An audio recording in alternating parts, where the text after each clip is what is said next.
Okay, we are recording this session.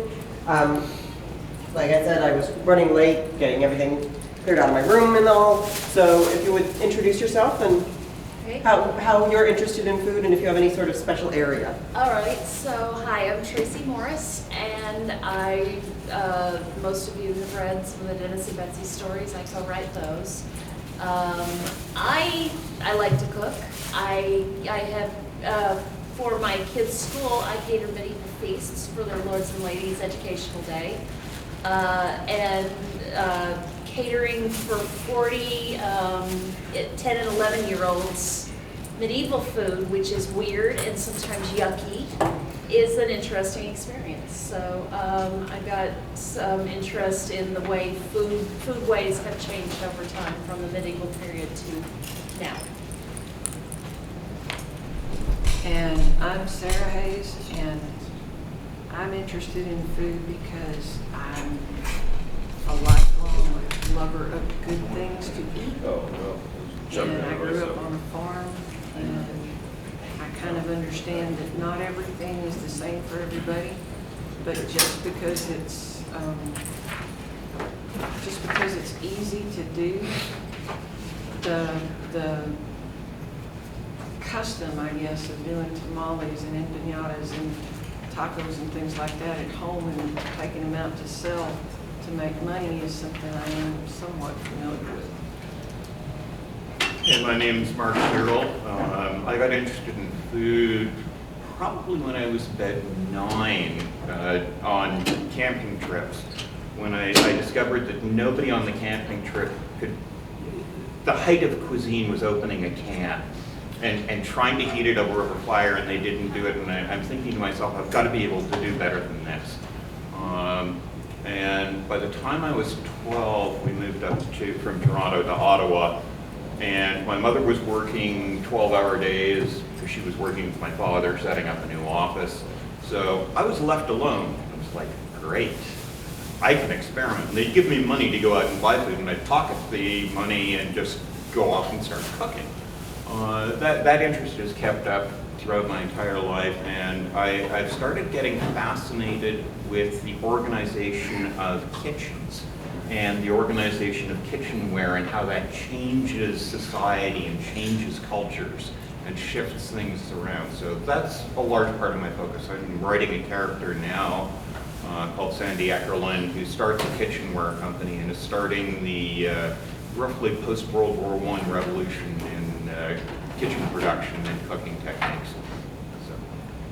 I'm Bethanne Kim, and I wrote The Gourmets of Grantville.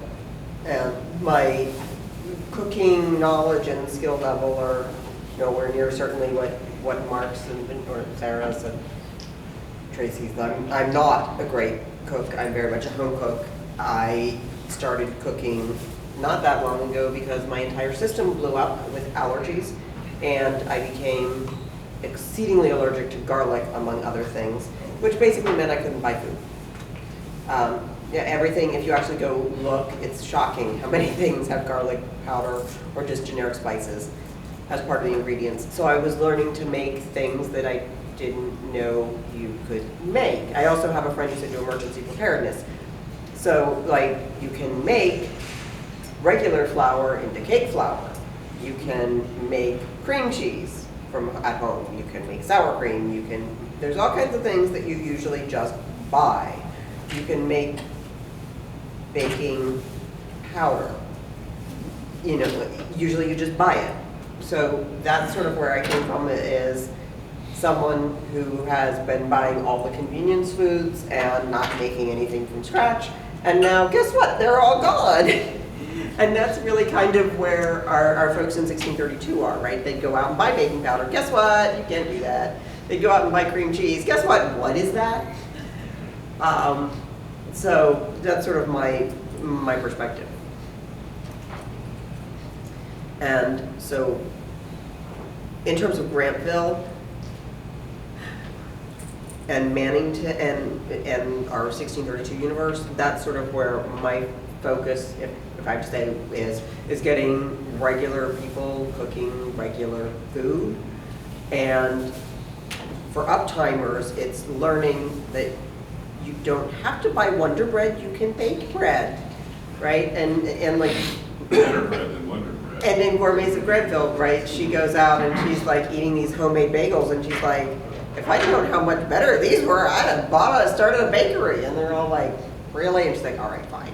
I don't have the money, but yeah, I would have liked to start a bakery. But these are way better than the ones from the frozen aisle, right? Because you've never really had those.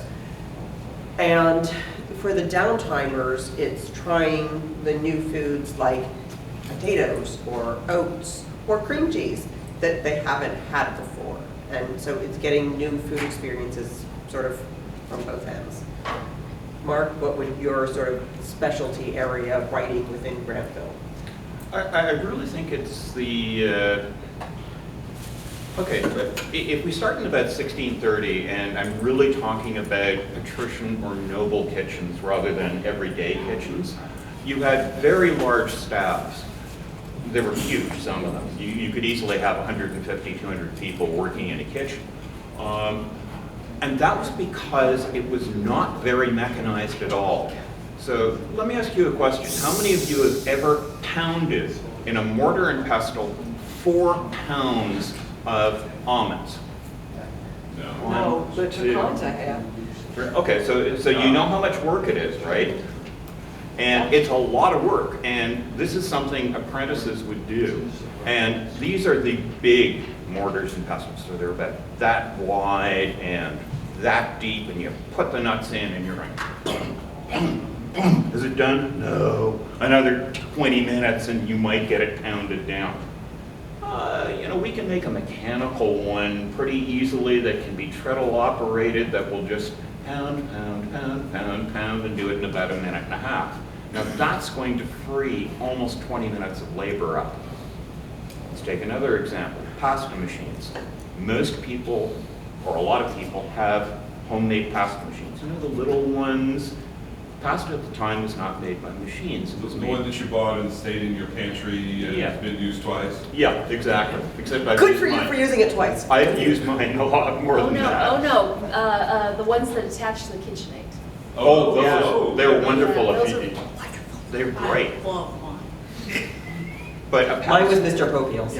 pasta at the time was made by hand. So you're hand rolling it out and then you're cutting it and slicing it. And that is labor intensive like crazy. I can make 10 times the amount of pasta with a machine than I could by hand. So it's that type of device shift running around is important. The other really important thing I'm looking at is recipes.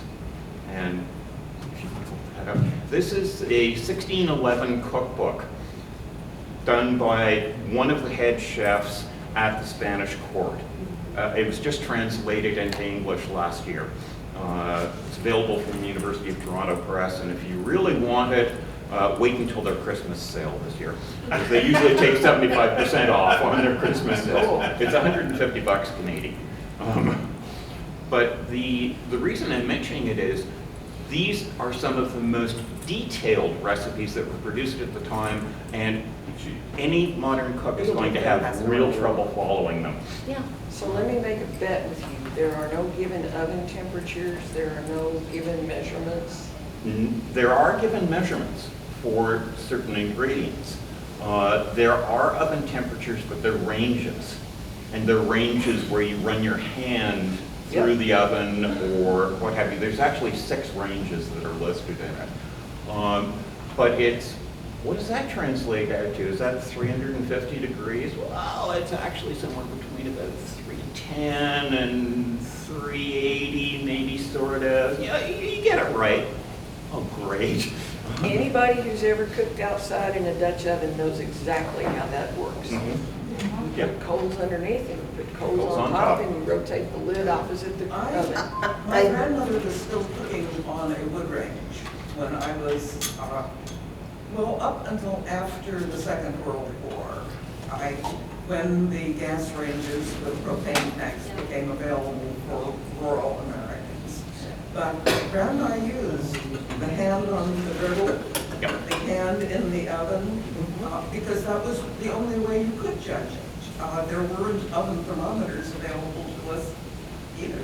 I'm planning on introducing them towards the end of 1632 because they're incredibly simple to make.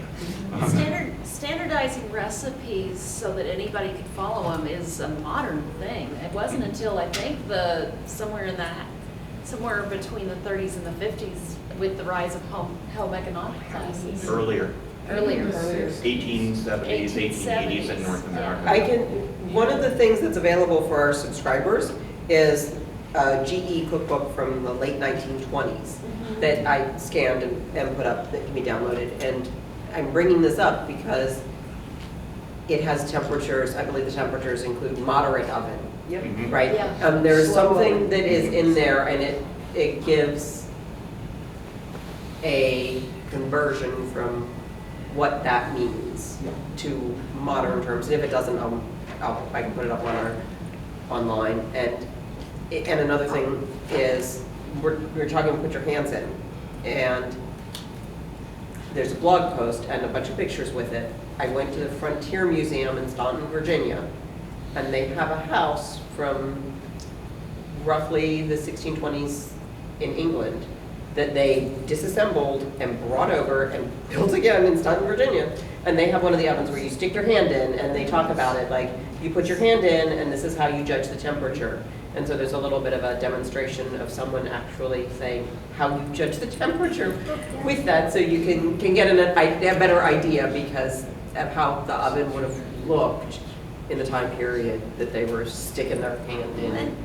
And the idea of standardizing measurements, things like that, it didn't all happen everywhere at once. It's not like we flipped a switch and suddenly somebody in rural Kansas was using measuring cups. It's like, okay, here's a teaspoon, here's a tablespoon, and if your cornbread doesn't taste like Mother's, that's because Mother had used a different measurement than you did.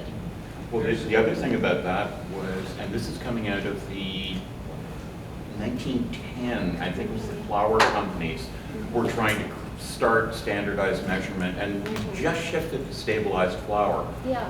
But one of the problems they had after the first cookbook they came out with was they kept getting feedback going, it doesn't work, it doesn't work. So they hired somebody to go in and look at how people were doing it, and they realized that people were thumping so the cups. you weren't spooning and measuring, you were Exactly. just scoop. Scoop and even I didn't learn to do that until I took a cooking class post-college where the teacher taught me to do that. I was always like, just like Grandma, I had the crock of flour on the counter, the scoop was in it, oh, that calls for a cup of flour. And so, yeah, it's if you did what your grandma did and what her grandma did before that and what her grandma did before that, that's the way you cook. oh, if I did that, I wouldn't be able to cook at all. Yeah, One of my grandmothers was infamous for burning water and going through a lot of pots. The other one, I swear she could have worked for the SS as a torturer. But leave that aside. But yes, standardized stuff is a real problem. The other problem is that uptime recipes rely on shelf-stabilized foods, and especially grains of some type. And you don't have shelves that stabilize stuff. In fact, the life of milled wheat, let's say, was between 5 and 7 days before it goes rancid. Yeah. So you've got to either use it very quickly or you've got to learn how to transform it, which, by the way, is one of the reasons why I'm pushing pasta and pasta machines, because you can dry it and it'll stay stable for about a year even. Yeah. Okay, if I can interject now. You're talking about stabilizing foods. I was seeing in something that hasn't been published, and I'm not sure when or if it will be, but I'm talking about cabbage, and then seeing, they're like, you know how the wrong time of year you leave your car unlocked, and the joke is it's going to get filled with zucchini? Same thing's happening with cabbage, and don't tell me you don't know, because I got a cabbage in my bag the last time I visited you. That's not me. That's So I don't do cabbage. I have a group of women who are overseeing making sauerkraut downtown, and with the kids, and they're making sauerkraut, and they said, okay, we're doing this, and Diane Jackson started making kimchi, and the person she's talking to was like, whoa, wait, even I know that kimchi is Korean and Diane's Vietnamese. And the woman said, I don't know. I just know she's making kimchi, right? And so kimchi is another way to use up the cabbage and to keep it stabilized. And those are both things that make them good long term. So we also have pasteurizing is an easy thing that's possible for them to do very readily. That works for milk. It also will work for other, like you can pasteurize water actually to get rid of the bacteria and things and make it safer to drink. What other things do you see happening in universe to stabilize foods and beverages? Make them jellies. Where Salt do you get cured. the sugar? Huh? Where are you gonna get the sugar? You don't need sugar. Honey. You actually don't need sugar for some jams and jellies. Yeah. No. I mean, sugar was a preservative. It is. Sugar, salt. I mean, you don't have to reinvent the wheel until you can figure out how to mill flour and make things more shelf stable. You use what's already there. And people already there had methods for preservation. They made salami, they made sausages, because if you put meat in a casing, it lasts a little longer. If you have something if you don't have refrigeration, but you have a well, you can put your butter in a crock and put it in a well, and it'll stay cold. You don't use fruits that'll spoil faster. You grow more apples. You grow more pears.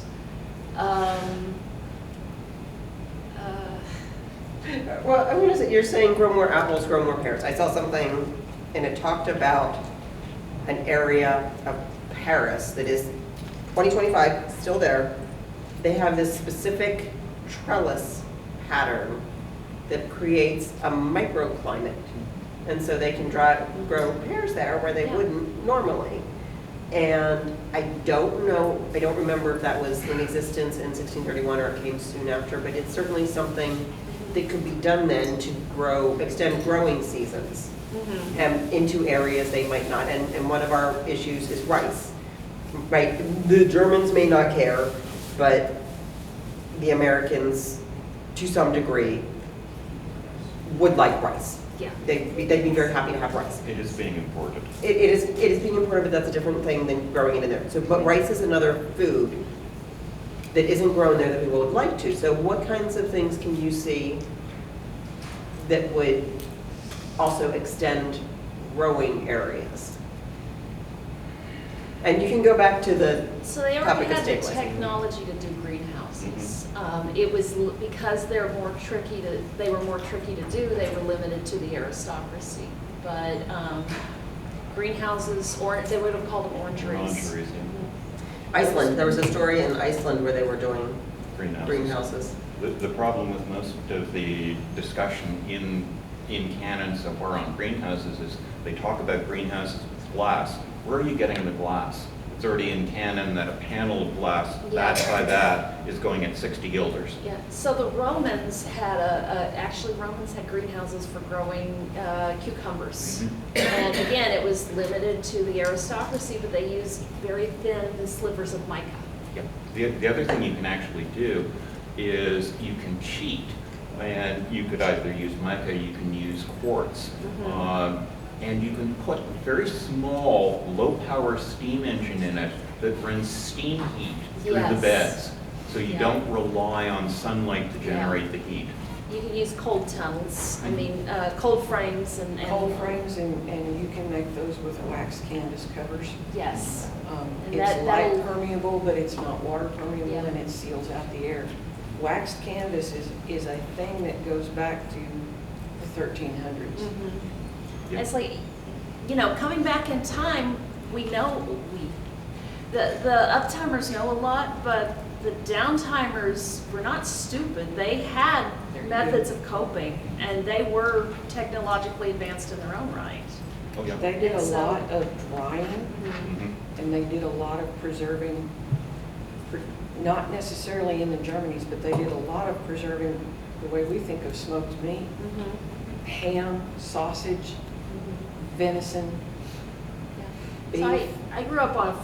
Fowl. I grew up on a farm in the Ozarks, and my grandparents were, as much parents to me as my own parents, and we were still putting up, we were still butchering cows, and we were still smoking the meat to make it last. And so, There's an interesting one I stumbled across coming out of mainly Morocco, but most of northern Africa and then into very southern Spain. And it's a method of preserving lemons. And it's a salt-based method, Salt. but they're crammed in. yeah, no, I've got a jar of lemons like that in my fridge. So you know what they're like and you know how long they Yeah. last. Yeah. They're really great. You can actually import them into Grantville. Yeah, So yeah. Or you could import the recipe and then they take it. they can't grow lemons there. There are places up at the high school, they had an experimental garden. I'm pretty sure that that's not the only one in Germany right now. I'm pretty sure that there would have been in some of the noble houses. It was a status thing to have an orangery, and they would have lemon trees there. But our A little orangeries- early. They 1660s. mused of Orangery, where the word comes from, was in the Louvre, and that opened in 1617. So there would not been, the orangeries by the 1700s were in every, No, and then the scaling. estates in Ireland had orangeries. And then But that's very scaling would be- early for having mini orangeries. Scaling would be a problem. I mean, if everybody wants an orange and there are only like a tree or 2 trees or 3 trees per estate, that's not gonna be a very big production. I know there's a lemon tree that came back, because I wrote something and Irene had a little one in her, and they were like, we got a lemon off this thing at one point. So she gave it to someone else. And there's one. One, yeah. So, but it exists, so it can be used for They seeds. imported lemons from Spain by the ton. Yeah. I mean, you're not going to run short of lemons. And there's a difference between having a conservatory with glass that your guests could walk through, and between having the growing greenhouse for vegetables, which they didn't use glass for. By and large, it was oiled paper. Terry Howard has an early story in his McAdams Mining where the kids have built Yes. this up the steep slopes out of Grantville. They've gone up like 4 stories with lots and lots of bought windows that they bought all over town, and they're raising tomatoes and stuff like that up that hill. I think Terry Adams also wrote Golden Corn or something like that, where one of the farmers was growing heritage corn. Joe Jenkins. Up on his little, Joe Jenkins. because the hybrids didn't grow well on his rocky patch up high in Grantville.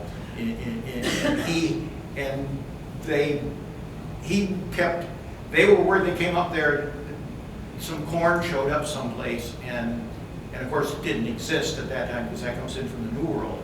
And it's certainly not the size. And he sells some grain, and then somebody shows up, Nasi shows up and wants to buy some more, and he says, no, I grew my last crop 2 years ago. It's just, the cold, the climate of the minor ice age.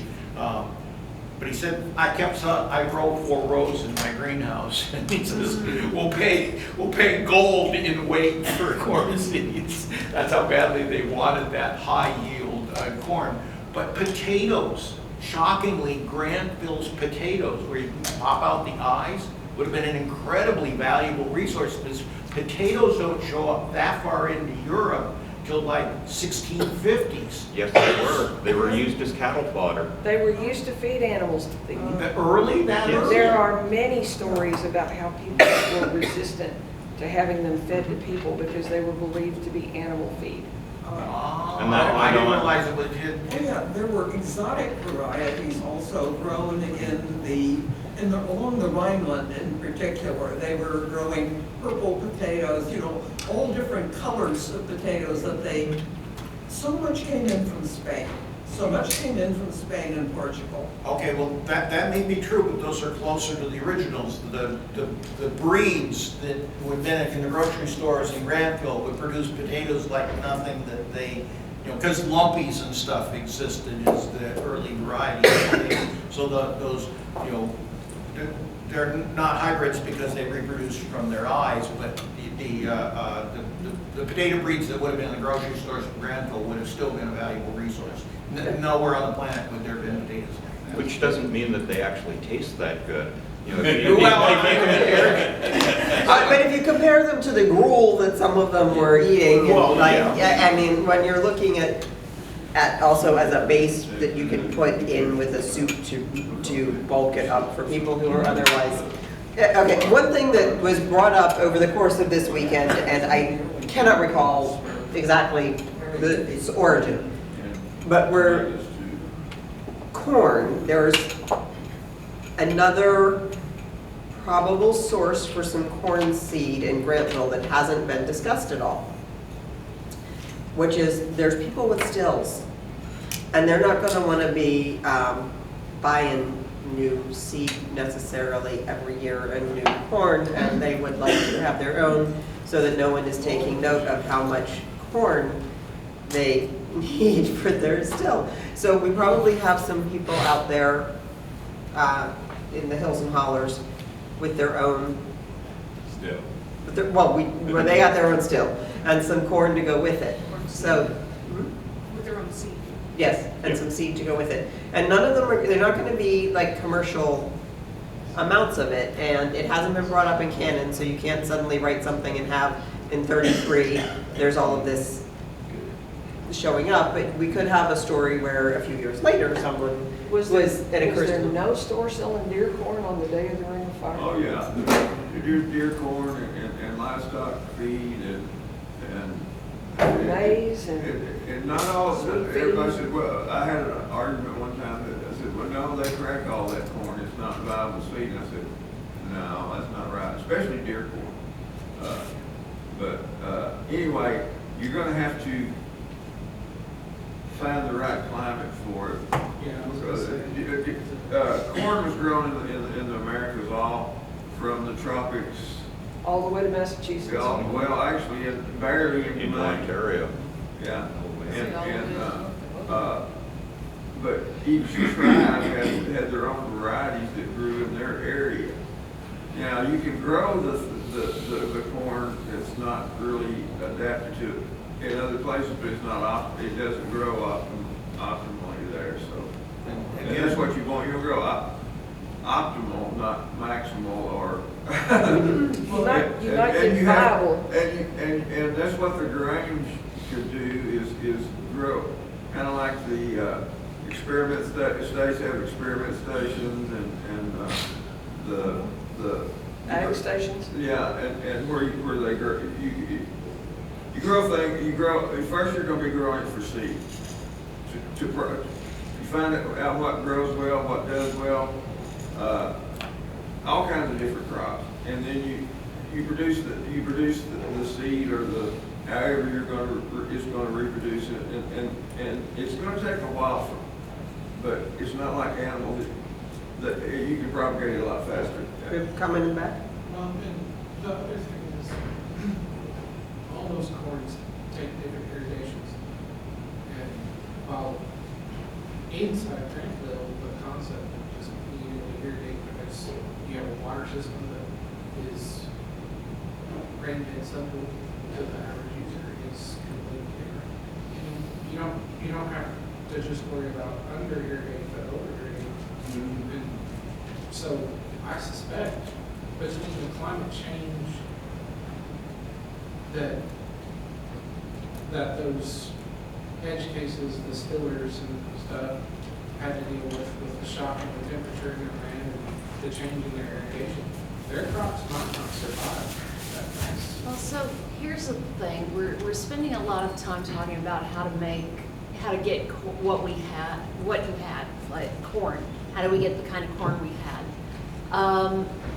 Because they're in a new climate and they have local foods that are maybe rye or something, maybe there should be just as much attention on how to make rye bread taste better, or make it more appealing to people, so, rather than like how do we adapt what we had? How do we make something better with what is available to us? I have this running joke in some of the stories I'm writing that I haven't posted up yet. But Bethanne and I and Bjorn went down to Mannington, and we picked up a couple of heritage Mannington cookbooks. So I'm flipping through them and going, is there any entree that doesn't have canned condensed soup in it? Spoiler, no. Pretty much, yeah. So I've got this running joke. My character, Sandy, hates shop. But of course, he's a kid. He's going into grade 7, grade 8, and he's got to take shop because he's the guy. They won't let him take home ec. No. He's in home ec and he's in shop. Everyone gets both. Oh, okay. That's just how it is. At any rate, so Sandy is running around and he's getting pissed at all these, well, we can't make the recipe because we can't get canned condensed soup. We can't do this. Sometime around October, he goes, oh, screw this. And he goes back, and if you have an older Franny Farmer cookbook, you will find the recipe for making condensed mushroom soup. So he makes some and brings it into the home ec teachers and go, there, done. The soup was never the point. The soup was just a fast way to make It a was a roux. convenience. Exactly, yeah. And if you know what you're doing, and you have some sort of flour, some sort of grease, and some sort of liquid, you can make gravy. And if you can make gravy, you can thin it out and make soup. And if you cut stuff up and throw it in there and let it cook long enough, you can actually make a stew that you can eat. You don't have to have meat. In fact, one of the big complaints of the downtimers about the uptimers is how much meat the uptimers use in everything. They complain about it endlessly. That was actually one of the early stories that came out. That's in the first book. Yeah, in the first book, it's like Becky's Yeah. first TV appearance was, by the way, can somebody show these Yeah. timers how to make something without all the meat? And, Yeah, oh, there's by the way, some- can they also show them how to make good beer? Yeah. I had a chili last night, and I spent all night passing gas. Can we not have chili again? Yeah. Yeah. I did find the reference, Golden Corn, The Tale of Old Joe on the Mountain. It's in issue 17 by Terry Howard. And if you're going to think about doing anything with corn, he kind of sets the rules out there. Apparently, at least the high yield corns were all hybrids, and he had heritage. And you're so- not limiting that lack of being able to grow what we've got now to corn, because almost all the hybrid seeds don't reproduce. That's what he said in the story. yeah. Don't No, reproduce. God bless Eric, he Don't eliminated reproduce. Monsanto.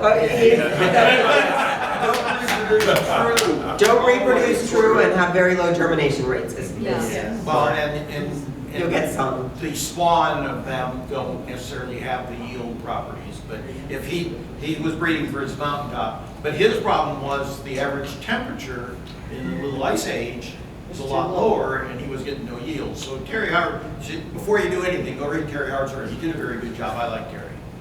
Yeah. Good job on that. So there was a major shift. There was already a major shift going on in the way people ate during this time period, because during the Middle Ages, what you were eating was going to depend entirely on where you lived and your social station and the time of year and the religion.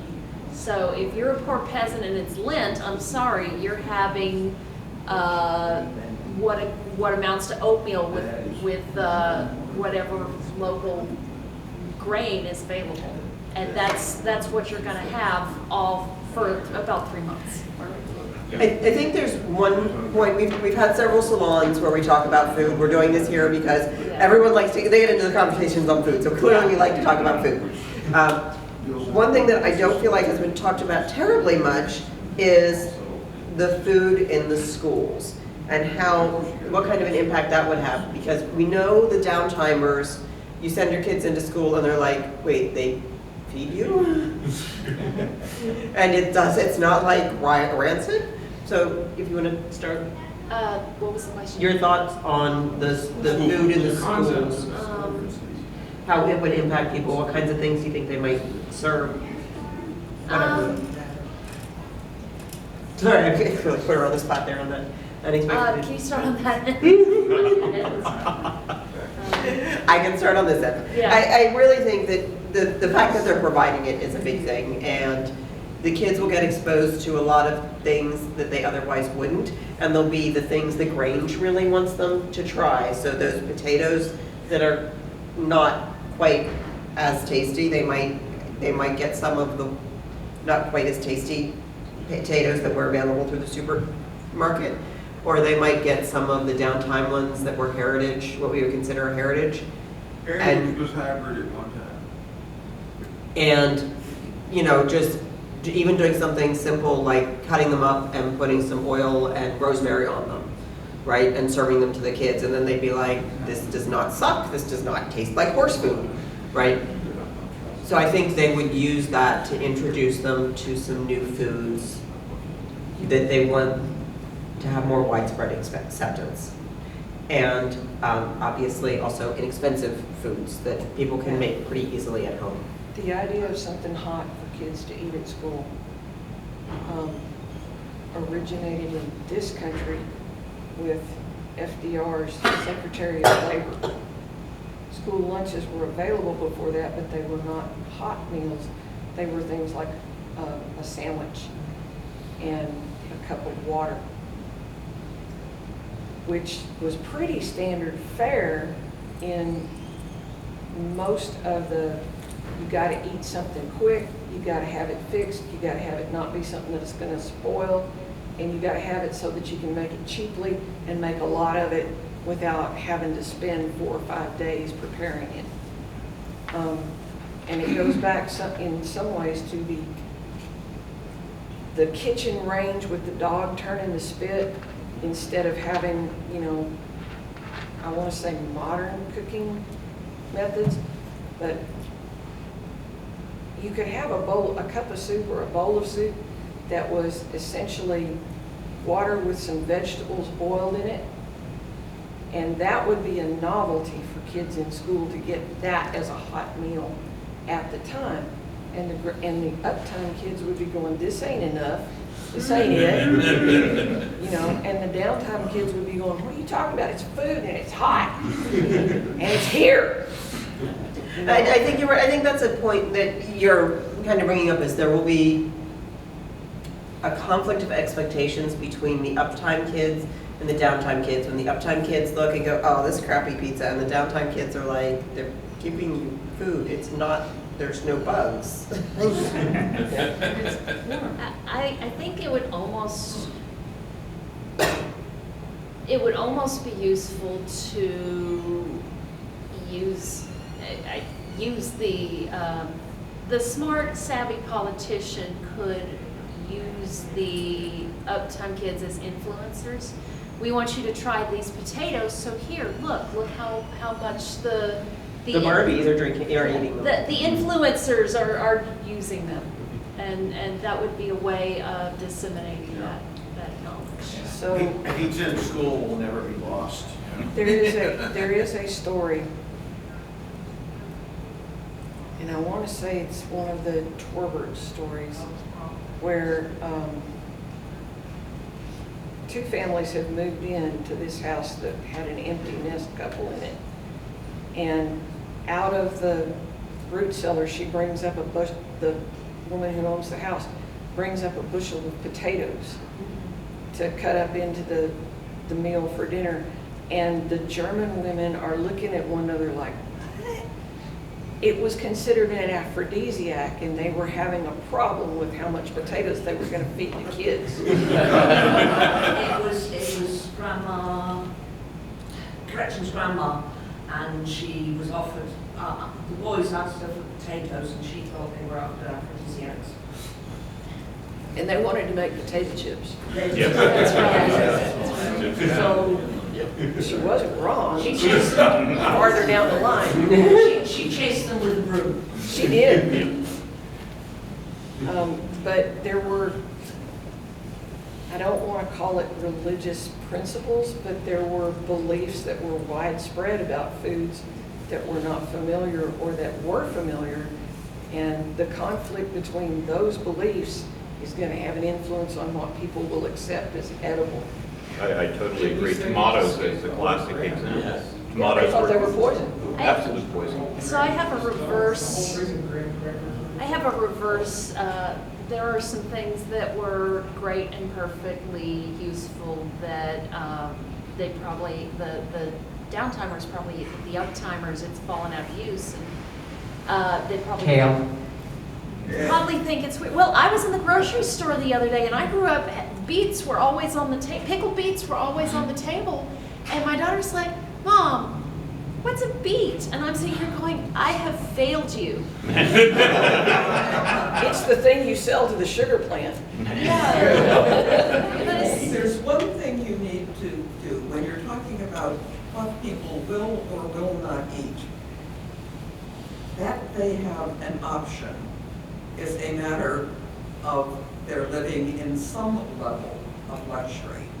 We are in a time period where in the siege of La Rochelle in 1629, they were boiling and eating the leather of their shoes. When the armies were rampaging up and down the Rhineland in 1622, 1624, people were eating grass. They're not going to be that picky as long as some kind of edible food is appearing on the table. There's a point I want to bring up, which is once you've got freedom of religion and that's enforced in the public schools and you're serving dishes, you're going to have multiple options, at least on Fridays. Well, you don't have to have multiple options. You can always go for, and this is going to happen in cafeterias, they'll go for the least common denominator. They'll pick what everybody who is there will be willing to eat. Because my late mother-in-law was a dedicated Lutheran. During the Second World War, her husband's younger brother was in the army in Europe, and his wife and children had to move in with my husband's parents-in-law. The sister-in-law was Catholic. My mother-in-law would happily serve mac and cheese or fish on other days of the week, but on Friday she would cook meat and plant it in front of Lola. Basically, if you are looking for religious tolerance, you'll go for the non-meat option on Friday because the Protestants will be happy to eat it. Okay, So Actually, the cafeteria I grew up in, the school cafeterias in the town I grew up in West Texas, Friday was fish day. Yep. Friday was fish. Friday we're down to about 3 minutes left, so I'm going to give each of you, take a minute to give some last thoughts.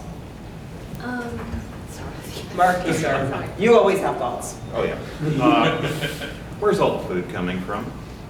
I'm trying to think about what the importation patterns are going to look like, because grain has to be imported, meat has to be imported. If Grantville hits 35,000 people and by 1633, that's a lot of food. The cattle come from the big cattle drives from Hungary. It also brings in some cattle diseases that they really don't want in the area. Those big Hungarian drives bring in. Okay, we can have some discussions on the board about where the food is coming from and what's already available. Use alternate things that you have. Thuringia is a forest. There will be oak trees. You will have access to acorn. It's a high labor product, but you don't have to buy the acorns to start with. So there's a way to extend your flowers. There's a way to extend your meals. there's a way to make gruel, and I'm sure they did, and I'm sure the downtimers knew about this and understood that it was edible. You had to work to get it, but it wasn't something that was extremely expensive, and it was something you could get. Similarly, you would have mushrooms, you would have, like, I grew up in West Texas, lamb's quarters. What we consider weeds nowadays were edible crops. They foraged a little bit, and they were also something that you could, every time you hear talk about somebody's garden, they have a section of turnips and a section of greens. They don't specify what the greens are, but based on the climate up there, probably it was something similar to a lamb's quarter, something similar to some kind of a kale. By World War II, they were kale beds. I don't know how far back that's reliable. But Kale yards are German. Kale yards are I remember, I have to have looked it up because I have some comments from one of my old farts in one of my books. He's complaining because his daughter-in-law's decided he's going to live and he's going to eat healthy, and she's making him eat kale. But I mean, for folks who grew up in Germany at the time, that was a part of the normal diet because that was what they had and were used to. Tracy? If you don't know, ask, because we together are a great resource. If you don't know, somebody will. That's for sure. Okay, and we need to be getting ready for the next one, because we have video conferencing for it, so. Thanks. You are an hour from now here. It's at 1 o'clock? You're right, it's 1 o'clock. Yeah, we've got another panel that's using the video conferencing equipment. So it'll be said, we'll have to get the contact stuff for your person. Got it. Maybe Friday when the panel's coming. He knows, he's asleep, he's gonna wake up. He's in Thailand. Okay. Hold on.